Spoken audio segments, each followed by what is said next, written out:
Hey everybody, welcome to Survivalog.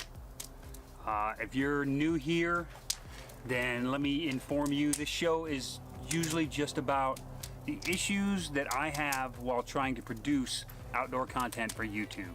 And generally speaking, the show is shot in my studio, in my office, in the house. But today, I had to set up the tent to do some repairs, and I thought, why not? I am racing the range, so it's coming, but I think we'll be okay for the duration of this. So thank you for coming in. Thanks for clicking on the link and popping in and seeing what we got going on. You're welcome to sit around the campfire. I know you can't see this right there. I had to come in because it started raining and then whatever.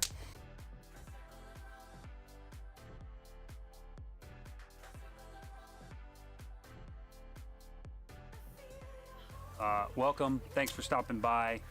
And let's get into it. So you probably, if you've been around for a while, noticed that I have been a little bit scarce this last week, and there's a reason for that. I didn't just get burned out or lazy. The VA approved the repair of that tooth, so I had to drive all the way to the VA in Seattle, spend the night there. And while I was there, you know, my son goes to college out there, so I went up and checked him out and spent a day with him, and went to the VA. They drilled out the old root that was in there from the broken tooth, and, well, I say drilled, but basically it was like a freaking screwdriver and a hammer, and it was like tink, tink, tink, tink, and shattering it out of my face. So it was kind of swollen, and it was hard to talk. So that kind of knocked me out. And then when I got home from the VA, you know, because as soon as that was done, you know, I took a Motrin and jumped in the car and came back home. And then the next day I got real sick. And there were signs all over the VA saying, hey, the flu is happening, you know, wash your hands, whatever. Yeah, I can wash my hands, but, you know, those doctors had their hands all up in my mouth. And, you know, that's what happened. I came home, I got really, really sick. And I'm just getting over it. I can still kind of feel that body weakness, but I'm feeling better, and I don't like it to knock me down for the duration. As soon as I'm capable of getting up and running around and doing stuff, I like to try and do that. And so that's what I'm doing. The guide tent needed some repairs, and primarily it's got some spots that are starting to rot out. You know, I got it from a guy who found it next to a dumpster in Alaska and traded me for something, and I built the frame for it and everything. It's been serving me well for, I think, a little over 3 years now. But there's a little bit of rot here and there. And all I do is I just plaster it with shoe goo. And plaster, I take like a piece of old Carhartt jeans or something and cut a nice little round patch and plaster it with shoe goo and just smash that stuff everywhere and then coat it with shoe goo on the outside. And it seems to be okay repair-wise. Eventually I'm going to have to replace this thing, but I can probably get another couple years out of it with my hodgepodge repairs. You know, shoe goo's like the sniper's best friend, you know, because it'll repair anything. Your tents, our ghillie suits, our drag bags, you know, our clothing if we have to on the fly. You know, shoe goo is definitely the go-to for most of us. So I got to see my son Leaf. That was pretty amazing. I haven't seen him since Yule time when he came home. So it's always nice when you get to see your boys when they run off on you. And I did get a video finished. I posted that yesterday, so hopefully you got a chance to see that. If you didn't, you know, it's the one right before this one. Just go to my video list, and it's the one right before here. And it's a pretty good video, how to carve that drinking horn.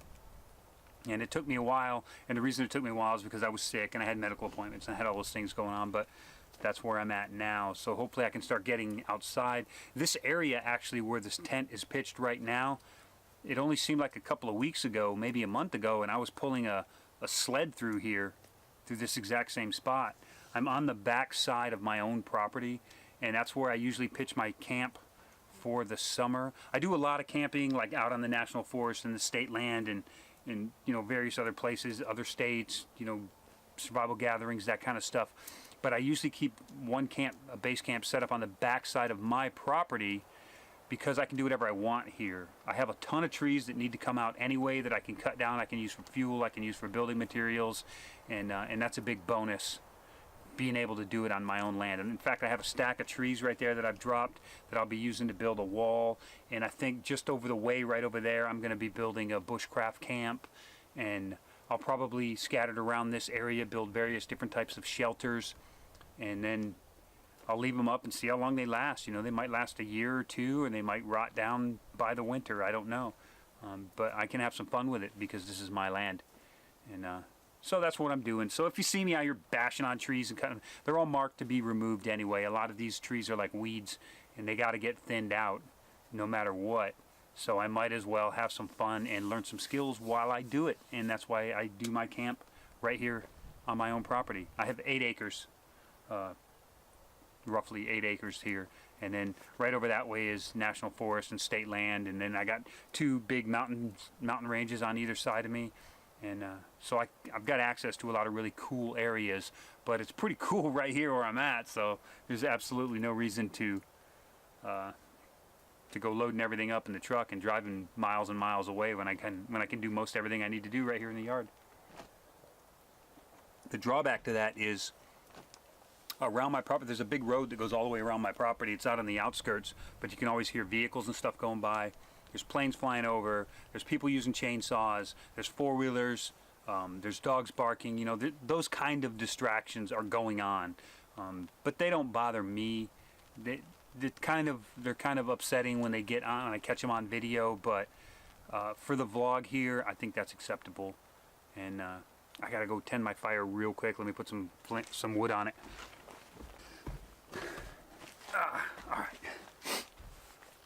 All right. Had to get that going. So yeah, the tent's up for repairs. I had to get it repaired because at the end of May, I'm going to be teaching a camouflage, you know, basically the way of the scout camouflage, natural camouflage and movement class at Between the Rivers Gathering in Washington. And I'm going to be living in this thing for the week. Because why not? I might as well be comfortable. There's no reason to pitch a lean-to when you're at a big survival, even if it's a primitive skills gathering. Like most everybody's got a big tent or a teepee, because there's no reason to not be comfortable when you're teaching and sharing in the camaraderie and hanging out with people. You know, you might as well have a nice little comfy place to camp. And so I'm trying to get some repairs done so I can bring this tent to that event. So if you're going, I can't wait to see you. Come up and say hi to me, and I'll have the dirty, run-down, beat-up canvas wall tent, and then my dog will probably be sitting out front guarding it like he does. So the tent's up for repairs. I have a class next week. I don't know the exact day, but I think it's Thursday, Wednesday or Thursday. I'll be teaching the after-school program. Like I mentioned before, we have that after-school program, and then sometimes that's extended to the parents, and sometimes it's just the students. This next week I'll be teaching just the students. I'll be doing like an hour-and-a-half lecture on, you know, like the basics of survival, just preparedness in general, and the survival mindset, the rule of threes, that kind of stuff. Just like the real nuts and bolts basics of survival to these teenagers. And I think maybe a week or two later, it depends on the schedule and what's already on the schedule, then I'll do it again, and it'll be open to the students and the parents. So I'm going to do it twice for the school. And you know, I really love the after school program. We go to the courses or to the little classes as often as we can. My wife took a canning class there, and it's just great. It's just a great program that you can just pop in there after school and join in and meet some of the other parents and see some of the other students, and you know, sit down. And you know, we did our bear spray class there. You know, it's real fun. It's a really good time. So I like that Sherry asked me to participate in that. So, and talking about school before I forget, my baby girl, she has a really good friend in school. His name is Jagger, and it's Jagger's birthday this weekend. And I don't think Sasha's going to be able to make it to your party, but from us, happy birthday.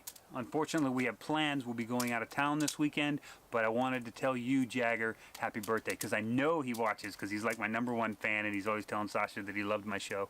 So thanks for watching, Jagger, and happy birthday, and I hope you have a fantastic weekend.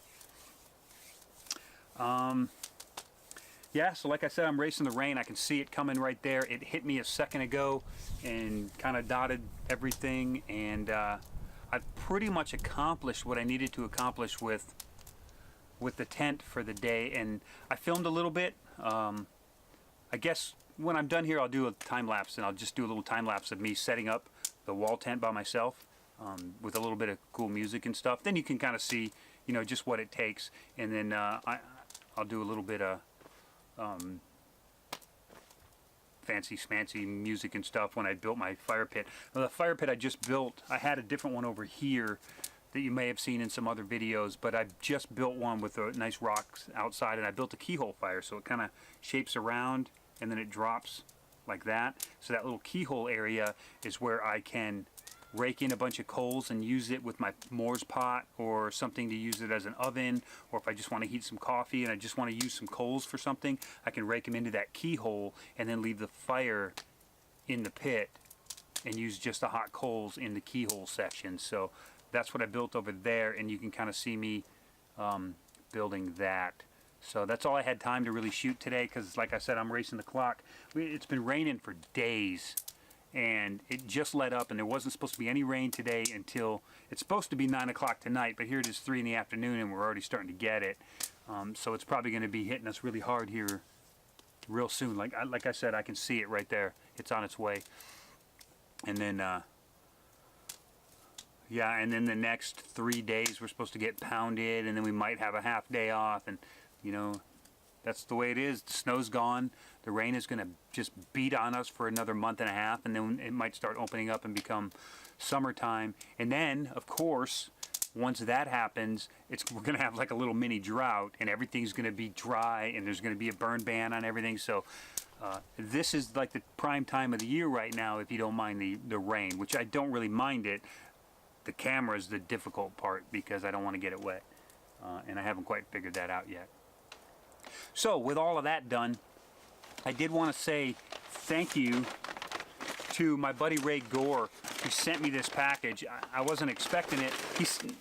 He said he was going to send it, and then I completely forgot about it, and then it just showed up in the mail, and it's amazing. So what he sent me, because he's from Tubbs Hill, and he's got Tubbs Hill down in Coeur d'Alene, and I think Tubbs Hill is it's either his YouTube or it's his Instagram. It might be both. I don't know. I'm all confused with the whole thing. But Tubbs Hill, you know, look it up. And he sent me some seeds, like heirloom seeds. He's not in Coeur d'Alene yet. I think he's down south, and he's got a property up here, and he's going to be relocating up here. But he sent these seeds that are cultivated for container gardening, which is awesome. And then I'm not going to go through all of them, but he sent me these different packs of seeds, various fruits and vegetables that are meant to grow in my area, because he knows that my wife and I, as good as we are with metal and leather, we suck at growing a garden. So he really hooked us up with some seeds that are set for our area, and the ability to talk to him about what we're doing wrong. And so that's really amazing, and we really, really appreciate it. And he said not to give him a shout out, but I'm doing it anyway. And then he sent my wife this really cool shirt that says Idaho. She loves it, by the way. So I wouldn't let her have it until I could bring it on the show and do a shout out to you. So so from Angel said thank you very much and to, you know, Ray and his wife and at Tubbs Hill, and I really, really appreciate the seeds, and hopefully I'll be able to contact you and say, hey, what am I doing wrong? Or hey, they're growing amazingly. I guess we used to just suck and now we don't. But that's just about it. I just wanted to touch base with you because it's been a while and I haven't been able to get on here. Hopefully I can kick my frequency back up and we can start doing some projects out here in the yard. I just thought that I would check back in and let you know I'm still alive and I still love you. I've just been occupied. So that's about it. Bjorn, come. There's no reason you shouldn't be able to see Buddy. Come here, buddy. Hup. Hup. No, not sit. Oh, come on. Come on up. Oh, buddy, you lazy brown dog. Lazy brown dog. I know. Look at the camera. No, don't bump it. There's nothing there, buddy. Don't be a baby. Don't be a big baby. Okay, go lay down. That's Bjorn. He's always just kind of like right on the edge of camp, making sure that nothing's going to sneak in on me, so he's a good boy. All right, that's it. I love you. I thank you for being here. I hope that you got something out of this, or maybe something you can use, or maybe you just like to watch me ramble and you might want to click that subscribe button and ring that bell so you know when I do it again. And I will see you on the next one.